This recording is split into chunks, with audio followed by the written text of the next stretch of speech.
Hey there, welcome to another episode of Hooks and Ladders, where we talk about songwriting in all its glory. I'm Blair Packham. And I'm Allister Bradley. And we are joined today by another special guest. Welcome, please, to Hooks and Ladders, Rehan Dalal. Thank you. Hey, Rehan's in the house. You know what? You and I have something in common. And I mean, correct me if I'm completely wrong here, but I think something that you and I have in common is we have a love of chords that go beyond the simple and chords that tell a richer story, that display a deeper color. And it always seems to me that this is time for a kind of a conversation into, well, where is the best place to use those rich, colorful chords, and is there a place where that gets you into trouble, and is there a place when maybe the simple chords are called for? What do you think? Yeah, I mean, I definitely have a love for chords that are complicated and unnecessary sometimes, and I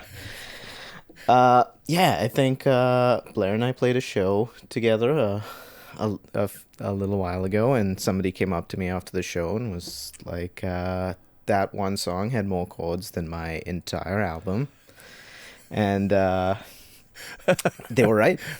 And yeah, not that it's a competition. It 100% is a competition for me. I have to have more chords than everyone.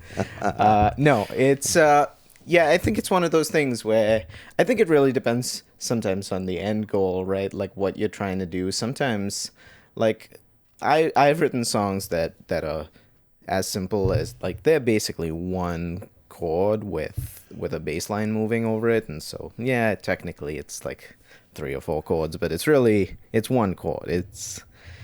But then, yeah, sometimes I just want to take people on a ridiculous jazz odyssey and be like, let's explore every chord in the rainbow. We must eat the whole bag of Skittles at once. Do you have jazz? Do you have jazz training? Yeah, I've spent the last, I think, like 8 years in private instruction doing like jazz theory study, and I guess not the last 2 years because I spent the last 2 years locked in my house and doing nothing but looking at the walls and being like, will we ever be allowed out again? Yes. But before that, when I had a rich life full of various stimuli, full of interaction.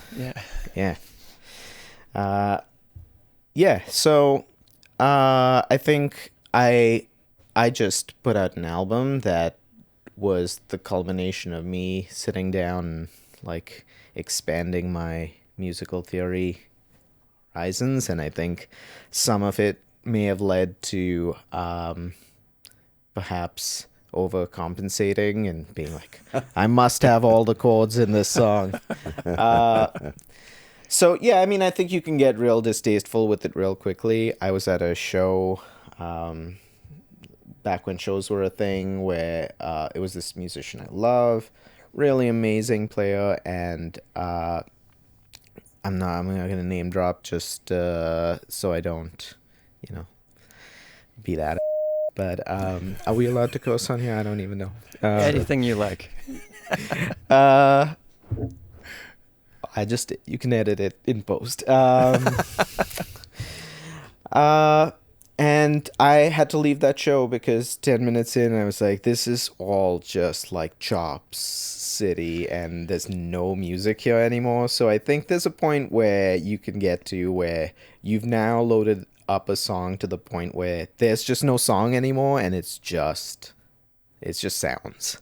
And yeah. Well, and the same applies everywhere in the song, doesn't it? I mean, you can have a lyric that doesn't cohesively tell a story from one end to the other. It goes off in all different directions and leaves questions unanswered. I think that can be the same thing with what we do on our instrument. If we go too far. Yeah, I think for me, like, the music still has to tell a story, and it's all got to have a point. And for me, what you're playing with is tension and dissonance and all consonants. Like when I'm writing something that's meant to be I guess, happier or upbeat or poppy, like often I will revert to like, I want simple chords and I want them to be few in number. And or sometimes I want to write something that just feels off kilter.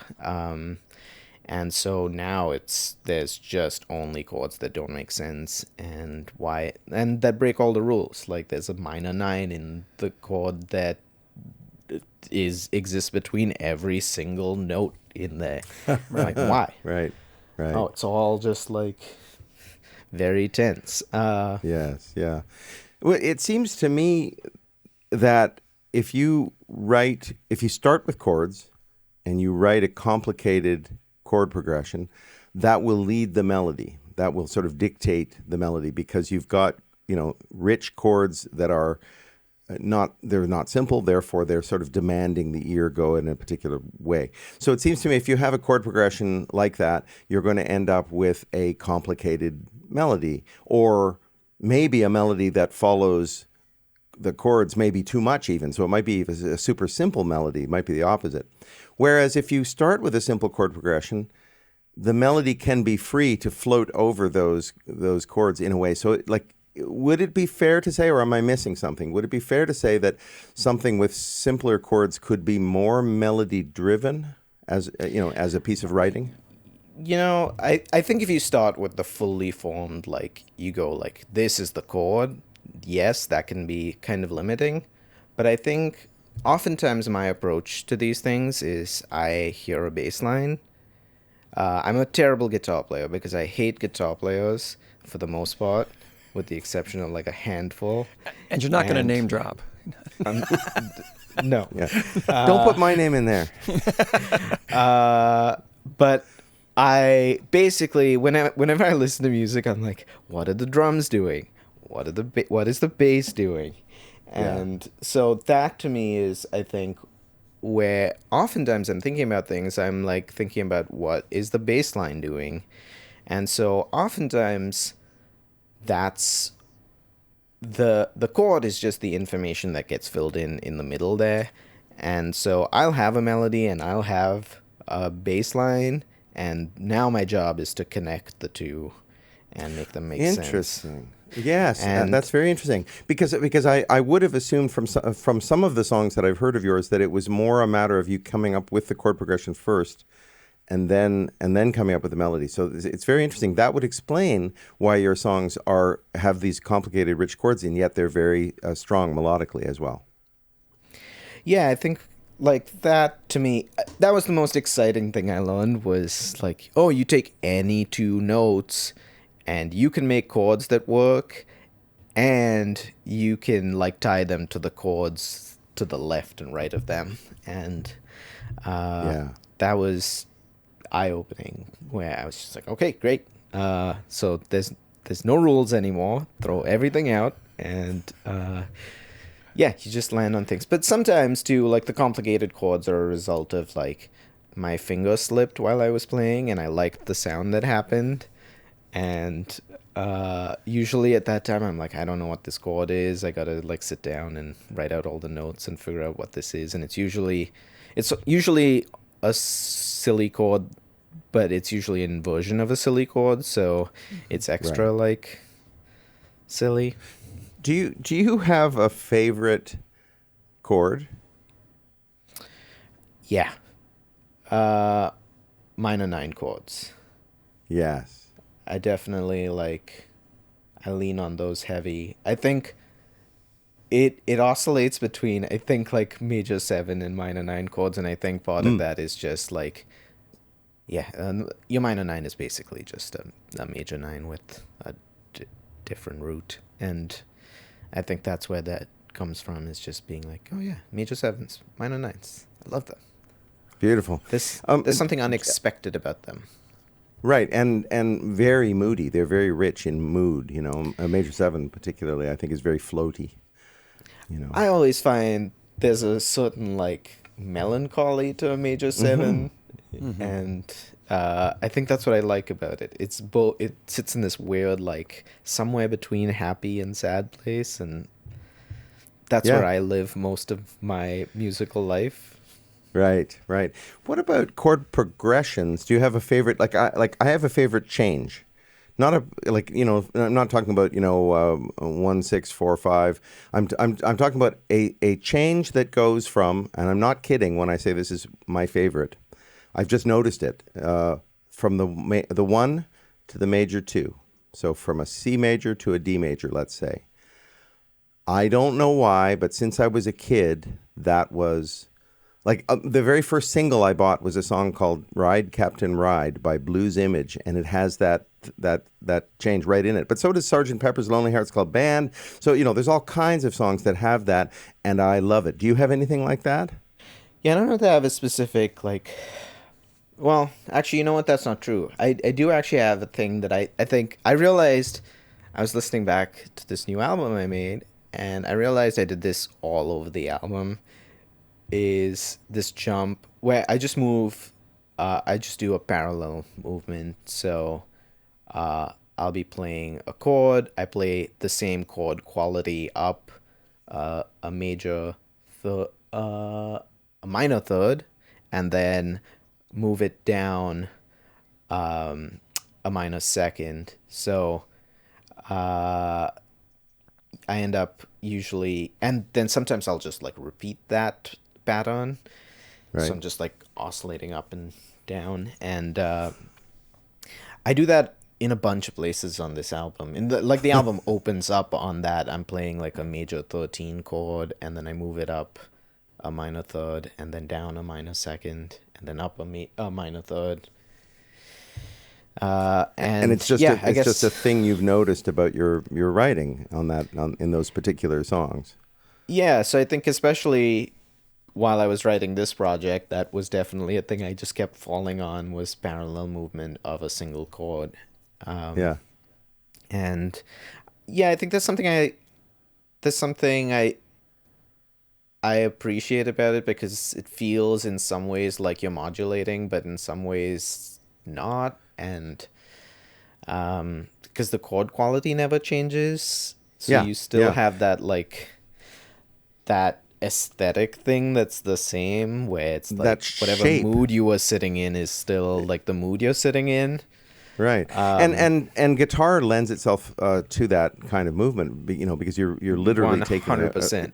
taking the shape of your fingers and moving it up and down the neck. So yeah. Well, that's an interesting thing to observe about yourself, and it's funny the things we do as habit for years or decades even, and then only later think, oh, that's a thing I do.